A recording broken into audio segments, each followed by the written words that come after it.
함께 보실 하나님 말씀은 에베소서 1장 15절에서 23절까지의 말씀입니다. 신약 성경 310페이지 전후로 있습니다. 에베소서 1장 15절에서 23절까지의 말씀을 드라마 바이블로 봉독하겠습니다.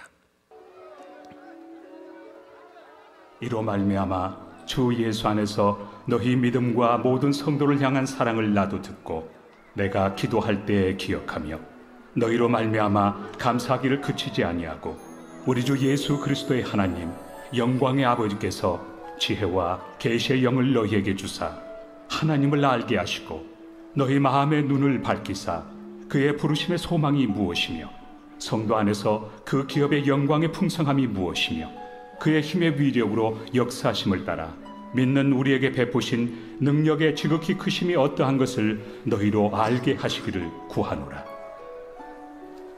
그의 능력이 그리스도 안에서 역사하사 죽은 자들 가운데서 다시 살리시고 하늘에서 자기 오른편에 앉히사 모든 통치와 권세와 능력과 주권과 이 세상뿐 아니라 오는 세상에 일컫는 모든 이름 위에 뛰어나게 하시고 또 만물을 그의 발 아래 복종하게 하시고 그를 만물 위에 교회의 머리로 삼으셨느니라. 교회는 그의 몸이니 만물 안에서 만물을 충만하게 하시는 이의 충만함이니라.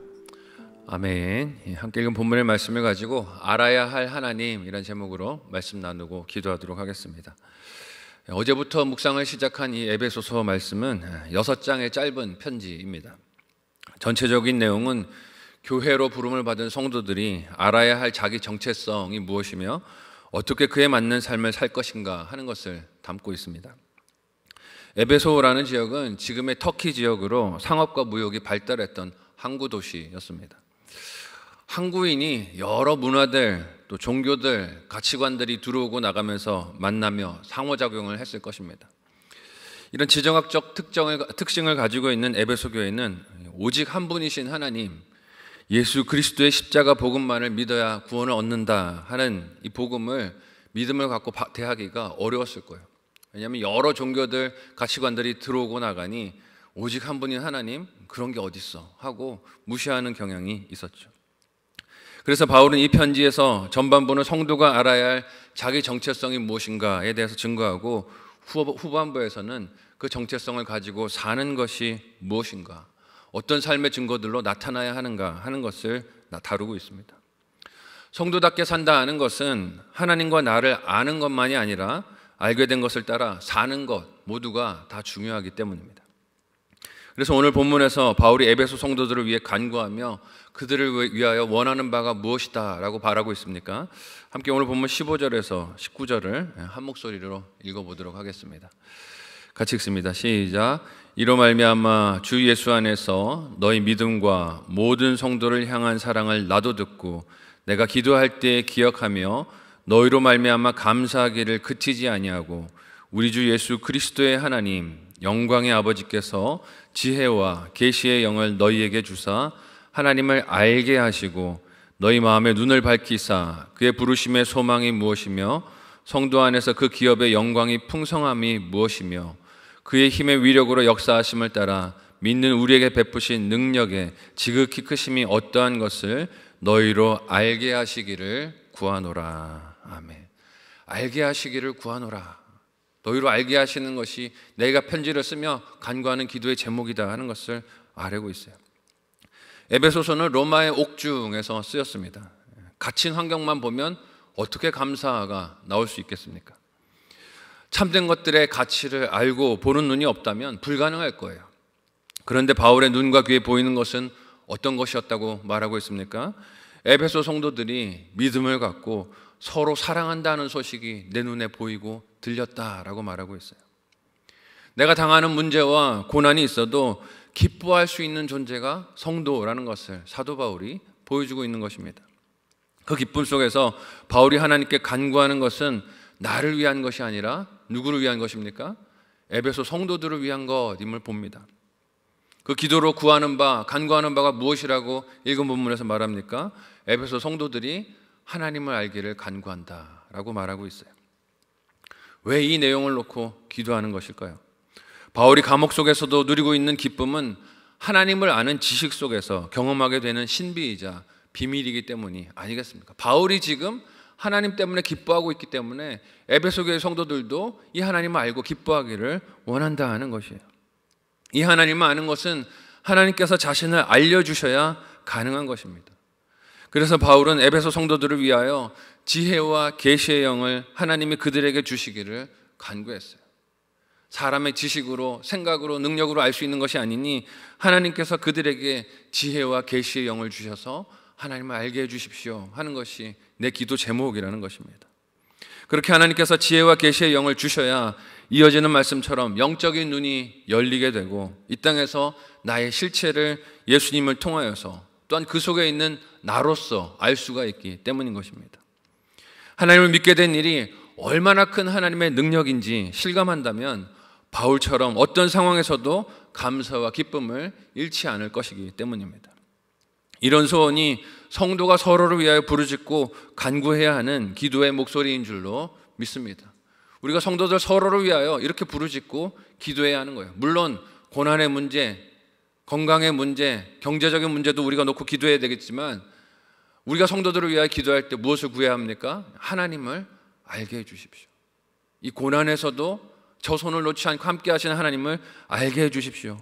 우리가 만나는 모든 상황과 문제에서 늘 하나님을 알게 하시는 지혜와 계시의 영이신 성령 하나님이 함께 해달라고 기도해야 하는 것이에요. 이렇게 하나님을 아는 지식으로 충만하면 삶에서 겪는 일들은 하나님의 능력을 경험하는 통로로 다가오게 될 것입니다. 이렇게 하나님을 아는 것이 중요한 이유가 또한 무엇입니까? 함께 오늘 본문 20절에서 23절을 한 목소리로 읽어보도록 하겠습니다. 같이 읽습니다. 시작. 그의 능력이 그리스도 안에서 역사하사 죽은 자들 가운데서 다시 살리시고 하늘에서 자기의 오른편에 앉히사 모든 통치와 권세와 능력과 주권과 이 세상뿐 아니라 오는 세상에 일컫는 모든 이름 위에 뛰어나게 하시고 또 만물을 그의 발 아래에 복종하게 하시고 그를 만물 위에 교회의 머리로 삼으셨느니라. 교회는 그의 몸이니 만물 안에서 만물을 충만하게 하시는 이의 충만함이니라. 아멘. 사람은 하나님의 능력을 자신의 생각과 경험 안에 한정해서 생각하고 상상하는 경우가 많습니다. 그러니 하나님의 능력 하면 내가 원하는 모양으로, 형태로 나타나야 한다라고 착각하는 경우가 많아요. 하지만 바울은 하나님의 능력이 그리스도 안에서 역사하사 죽은 자들 가운데서 다시 살리시고 하늘에서 하나님 보좌 오른편에 앉으신 것입니다 라고 고백하고 있습니다. 사람 눈에는 하나님의 능력이 어떻게 나타나야 된다고 생각하기 쉽습니까? 죽지 않는 것, 안 죽는 것이 하나님의 능력 아닐까 생각하기 쉬워요.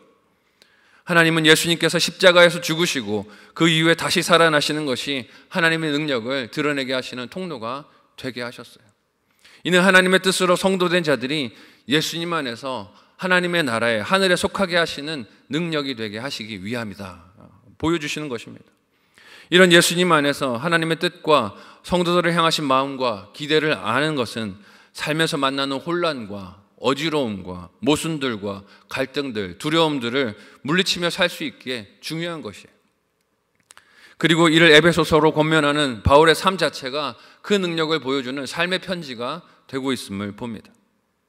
바울은 비록 전도하다가 핍박을 당하면서 감옥이라는 환경에 갇혔지만 그 속에서도 자신의 머리가 되시며 복음 증거로 세워진 교회들의 머리가 되시는 예수님을 바라보고 감사하며 기뻐했습니다.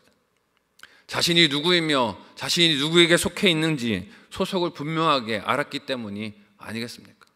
몸은 여기 갇혀 있어도 나는 갇힌 것이 아니야 하는 자유가 기쁨이 그 안에 있었던 것입니다. 복음을 전한 일로 이처럼 핍박을 당하고 좋은 소식을 전한 일의 반응이 증오와 배척일 때 당황이 되기도 했겠지만 바울은 모든 현실을 예수님의 주인 되심을 믿고 살아내는 것이 믿음인 것을 알았기에 에베소 교회 성도들에게 이걸 권면하고 있는 것입니다. 예수님의 주인 되심을 아는 것이 무엇이겠습니까? 나는 주인이 아니다는 것을 아는 것도 포함이 될 거예요. 예수님이 주인이십니다. 이 고백을 하는 것은 나는 주인이 아닙니다 하는 것을 아는 것입니다. 남과 나를 비교하며 스스로 우월한 줄로 여기는 교만뿐만이 아니라 반대로 스스로 하찮게 여기며 낙심하는 태도도 다 떨쳐내는 것입니다. 예수님이 주인이신 것을 아는 것은 교만과 낙심 모두를 다 떨쳐내는 것이에요. 이처럼 하나님을 아는 능력이란 어떤 형편에서도 나를 놓지 않으시고 지키시는 하나님의 주권, 그리고 그 주권으로 나를 불러 그리스도 예수 안에 교회를 이루는 지체 삼으신 하나님의 사랑을 알고 신뢰하는 모습에서 나타납니다. 바울은 오늘 본문에서 에베소 교회 성도들이 이 하나님을 알기를 원했어요. 내가 알고 싶은 하나님, 욕심대로 알고 싶은 하나님이 아니라 말씀대로 우리에게 찾아오신 하나님, 예수 그리스도 안에 자신을 보여주신 하나님을 알기 원했습니다. 그 하나님은 바울이 감옥 안에서도 기뻐할 수 있는 이유였고, 에베소 교회 성도들이 서로 사랑하는 모습을 통해 경험하는 감사의 이유이기도 했습니다. 왜냐하면 하나님은 바울이 어디에 있든지 만물 위에 교회의 머리로 세우신 예수 그리스도의 소유이자 지체라는 확신이 있었기 때문입니다. 감옥에 있어도 상관없다는 것이에요.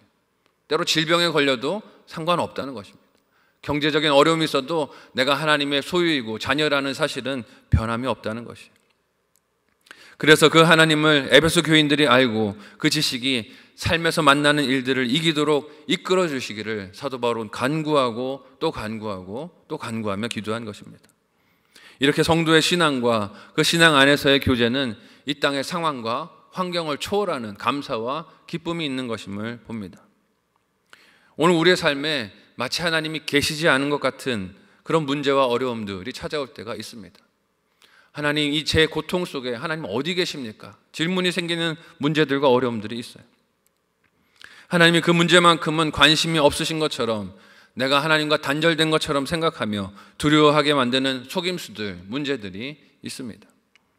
무너지는 건강도 그럴 때가 있고, 내 속을 썩이는 자녀의 문제가 그럴 때도 있고, 회생하지 못할 것 같은 경제 형편, 신앙을 지켜봐야 아무 소용이 없을 것 같다는 허무감이 밀려드는 문제들이 그렇게 찾아오기도 합니다. 하지만 우리의 시선은 그 속에서 결코 나를 놓지 않으시는 하나님, 그리고 그 소유가 된 나를 향해야 할 줄로 믿습니다. 그 문제가 아니라 거기서도 나를 놓지 않는 하나님을 바라볼 수 있어야 해요. 예수님을 죽음에서 부활하게 하시고 그 영광의 보좌 우편에 앉게 하신 하나님은 결코 저와 여러분도 놓지 않으시고 그 영광으로 이끌어 가실 줄 믿습니다. 이 예수님으로 충만한 저와 여러분의 오늘 하루 신앙 여정이 되시기를 예수님의 이름으로 간절히 소원하고 축복합니다. 아멘.